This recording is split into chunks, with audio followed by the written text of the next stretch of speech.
എത്യോപ്യയിൽ നിന്നുള്ളൊരു കുട്ടി ശാസ്ത്രജ്ഞൻ. Welcome to daily shorts.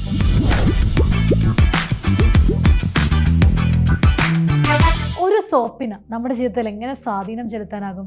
എന്നാൽ അതിനുള്ള ഒരു ഗംഭീര ഉത്തരമാണ് ഒരു 15-കാരൻ പറയുന്നത്.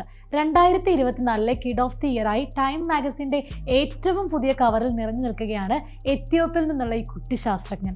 ഒരു പീസ് സോപ്പ് ഉപയോഗിച്ച് സ്കിൻ ക്യാൻസർ സുഖപ്പെടുത്തുമെന്ന് ആരെങ്കിലും പറഞ്ഞാൽ വിശ്വസിക്കാനാകുമോ? എന്നാൽ അതിൻ്റെ യാഥാർത്ഥ്യത്തിലേക്കുള്ള പാതയിലാണ് യുവ ശാസ്ത്രജ്ഞനായ ബെക്കലെ.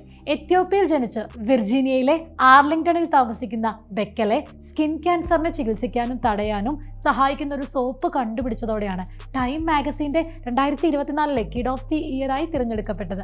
അമേരിക്കയിൽ ഉൾപ്പെടെ വ്യാപകമായ ഏറ്റവും സാധാരണ ക്യാൻസറാണ് സ്കിൻ ക്യാൻസർ. ശരാശരി വാർഷിക ചികിത്സാ ചെലവ് തന്നെ $8 ബില്യൺ വരുന്നതാണ്. താങ്ങാനാവുന്ന ഒരു ചികിത്സാ മാർഗം എന്ന നിലയ്ക്കാണ് സോപ്പ് ലായനി ഹെമൻ വികസിപ്പിച്ചെടുത്തത്.